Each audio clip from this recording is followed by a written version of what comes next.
fullest extent. Fitzroy, well, they could do anything, couldn't they, Dennis? I mean, on their day, they're capable of beating the best, and they beat them, of course, last time. I suppose on that, you have to give them a chance. Yes, well, we said just a couple of moments ago their record against Sydney is exceptionally good in recent seasons. 6 out of the last 8 Fitzroy have won against Sydney. Big job for Michael Byrne today. John Ironmonger, I was talking him at the airport today, and he was very confident and very nervous. Who are you going for, Den? I think Sydney. Malcolm? Well, it should be a game. I just think that Fitzroy have been a bit up and down, but their best is very, very good. And I'm just a bit doubtful of the Swans forward line. So I'll stick with Fitzroy today. Well, I'll go for the home side. I think they might just scrape in. I don't think there'll be too much in it. Of course, the Swans not only have to win, they have to win well. Because we saw their percentage in our pre-match comments. It's not very good at all. So even if they win their remaining 3 games, there's no real guarantee they'll get into the 5 because of that poor percentage. It's under 100. In a Nissan ground report, we saw that neither end was favoured by the wind. And goals certainly can be kicked at both ends. Glenn Coleman going down to the forward line. He was named at half forward.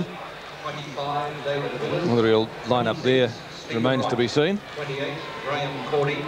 29, Neil Cordy. Number 30 is Mark Bay. Coleman, it looks as though, is going to the full forward position. Gary Pert at fullback has the job of minding him. Pert has been missing from the Fitzroy lineup in recent weeks through injury. At the other end of the ground, Rod Carter, one of the most experienced campaigners in the Swans, gives nothing away. None of your real old-style fullbacks.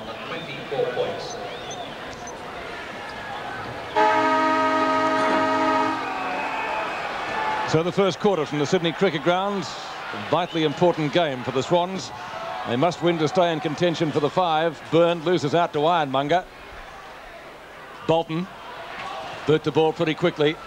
Gale in the road, takes the safe mark at half back and gets met rather heavily for his trouble by Potter. Higgins on the mark rather, and that would be a disastrous start if they lost him. He's gone across the ground. He's found Blakey. Blakey goes in short to Brockhurst. Pekin on right centre wing. A high kick, only travels a few metres.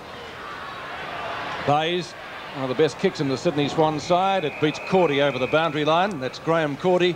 And we'll see it thrown in about 35 metres from goal, and Tommy Hayfield already going to the phone. Byrne against Rendell. 2 names out of the past, as it were.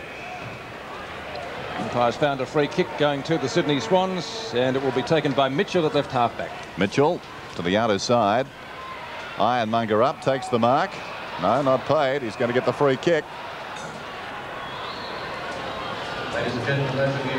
Ironmonger on the outer side. I mentioned that he was pretty nervous this morning, confident about his team's chances, very keen to do well himself. Former Swan, of course. He plays on, and Sydney bring the ball into the forward line, but the mark is taken in defence by Byrne, uncontested.